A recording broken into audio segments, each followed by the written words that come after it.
Hello, स्वागत है आप सभी का मेरे चैनल में। आज हम पढ़ेंगे unit first introducing translation BA second year fourth semester का है ये सिलेबस। फर्स्ट हम देखते हैं translation and it's nature. Translation is an act of presenting a text in a language other than the one in which it was originally written in order to convey the meaning of that original text. It is the quite possible and sometimes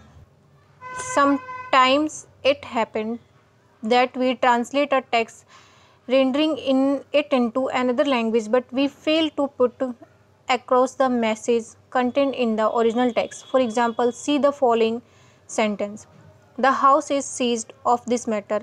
first type of translation, इस विषय को लेकर मकान जब्त कर लिया गया है। सेकंड टाइप ऑफ ट्रांसलेशन क्या होगा? सदन इस विषय पर ध्यान दे रहा है।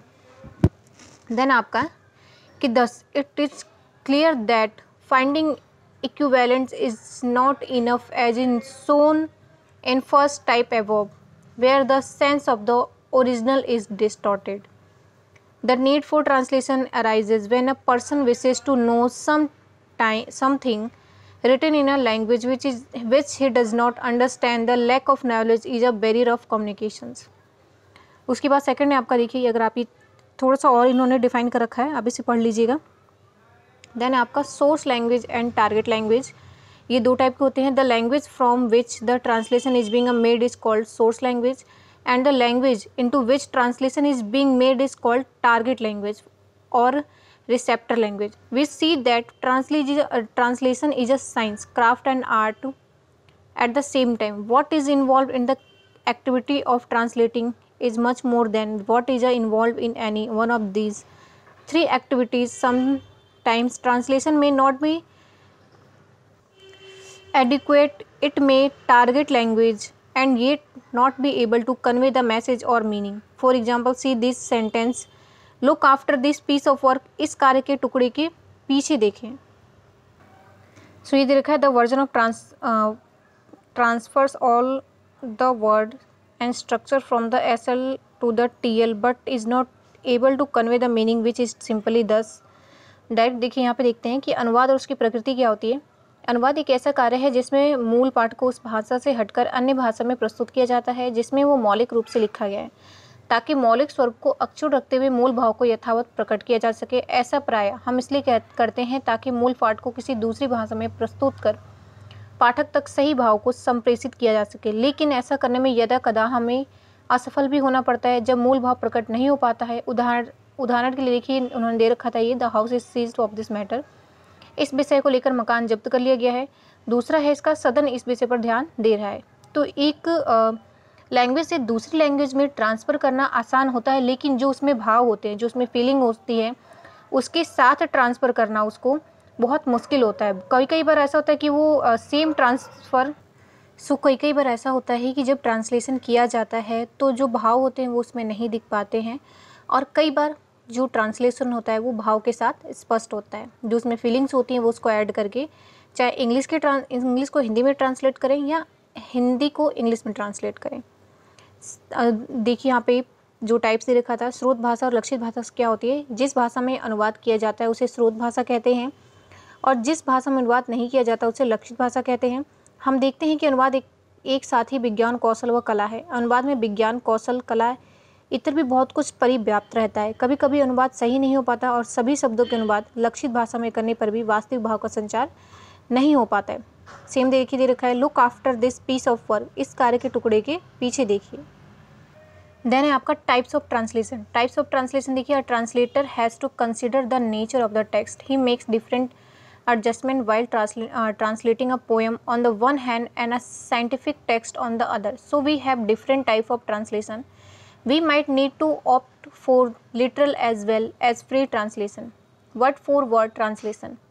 पहला है आपका in the primary unit of translation is the word. A substitute of each word in the source language is made from the target language and the order of the word remains the same as in the source language. Word to word language जो define करते हैं, जो translate करते हैं, जैसे कि this का है तो यह, इसका है तो है, माई का है मेरा, ब्रदर का भाई, तो ऐसे हैं सेकंड है आपका literal translation. The translation is possible when among to dissimilar language when the text is more information oriented and less opinion oriented. Translations of scientific and technical text may make us use more of this type of translation. Let us look at this sentence. अनुवाद की प्रक्रिया में अब मशीनों की मदद ली जा रही है. Help is now being sought from machine in carrying out the activity of translation. तुम तो आजकल दूज का चांद हो गए हो. A literal English translation of this sentence will be thus: You have become a moon of the second day these days. Then देखिए आपका फ्री ट्रांसलेशन है थर्ड वाला. Literal translation is suitable for only some kinds of text. For other texts, a translator resort to another type called as free translation. It is called free translation because it is free from word for word equivalents of the source language text. There is no relationship between the form of the original text and it's translation. देखिए इसमें दिया गया है कि तुम तो आजकल दूज का चांद हो गए हो. Its literal translation is this: you have become a moon of the second day this days. Then आपका conceptual translation. This translation is based on the principle that the concept और the message is more important than the word. Translator out to lay more emphasis on the communication of the message rather than the translation of each and every word in the text. Look this example. वह खून का घूंट पीकर है. Word for word translation में क्या होगा? He a draught of blood drank and remained. According to English structure, he drank a draught of blood and remained. ठीक है, इसको देखिए. कृपया बस में सिगरेट बीड़ी वगैरह ना पिए. Please do not smoke cigarette bidi etc in the bus. However देखिए the real English translation read दस: नो स्मोकिंग. बस इसमें कितनी लाइनें लिखनी पड़ी और कितने वर्ड्स लिखने पड़े और इसमें डायरेक्ट लिखा है नो स्मोकिंग. तो ये क्या हो गया आपका कॉन्सेप्चुअल हो गया ट्रांसलेशन. देन है आपका एलेबरेट ट्रांसलेशन. क्या होता है? Generally translated text is longer than the original text. Elaborate translation is also called the expanded translation. The word chillum and hakim occur in a story by Munshi Premchand. While translating the story into English, the translators have used to expression clay pipe and native doctor for those words. Similarly, for Hindi words sari, one will say them a long piece of cloth, usually 4 or 5 meters, used by a woman in India to cover her body. Look at this example. This train is stopping train. This train is stopping train. It's elaborate translation will be दस: यह रेलगाड़ी रास्ते में रुक रुक कर जाने वाली गाड़ी है. देन है आपका एब्रिज ट्रांसलेशन. उसके बाद है आपका back translation. Then machine translation. आ ट्रांसलेशन में sometimes deliberately omit a word of expression carrying an information which is considered irrelevant for the readers. This leads to abridged translation. Sometimes we need to abridge whole text. For example, if we want to give Hindi speaking student a short version of Charles Dickens novel David Copperfield, translating the full novel would not be very useful if our target audience is children. Back translation क्या होता है? This type of translation is generally undertaken by scholars who want to measure the distinction between original text and its translation. Back translation help the translator in identifying the areas in the which translator have special difficulties. Machine translation क्या होता है? In the field of electronics and computers, machine are being pressed into service for carrying out translation, giving rise to an entirely new type of translation called machine translation and machine aided translation. Then आपका देखिए 8 type के हैं ये translation. इसकी हिंदी भी दे रखी है. देखिए अनुवाद के विभिन्न स्वरूप हैं. अक्षरशः अनुवाद या वर्ड फॉर वर्ड ट्रांसलेशन पहले हमने पढ़ा था इसका. अब ये इंग्लिश हमने पढ़ी थी, अब ये हिंदी है इसकी. देन जो दूसरा था आपका शाब्दिक अनुवाद या लिटरल ट्रांसलेशन. हिंदी आपको अगर पढ़ना है तो आप पढ़ सकते हैं, थोड़ी मदद मिल जाएगी. जिसको भी अगर आपको हिंदी पढ़ना है तो आप पढ़ सकते हैं इंग्लिश के बाद. देन है आपका मुक्त अनुवाद या फ्री ट्रांसलेशन है. सेम उसमें कॉन्सेप्ट समझा रखा है. संकल्पनात्मक अनुवाद या कॉन्सेप्चुअल ट्रांसलेशन. देन है आपका नो स्मोकिंग जो मैंने समझाया था. विस्तारित अनुवाद या एलोबरेट ट्रांसलेशन है. 5th. 6th है आपका संक्षिप्त किया गया अनुवाद या एम्ब्रिडेड ट्रांसलेशन है, वापसी अनुवाद या बैक ट्रांसलेशन है, मशीनी अनुवाद या मशीन ट्रांसलेशन है। देन आपका आर्ट ऑफ ट्रांसलेशन क्या होता है?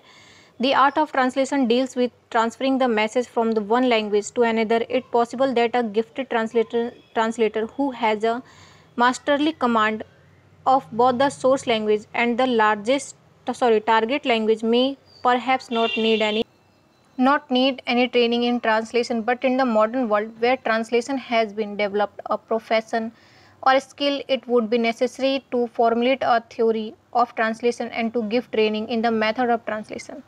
The training in translation would entail practice in the process of translation and would also require a knowledge of the language and its structure and the use of the other tools of translation with dictionaries,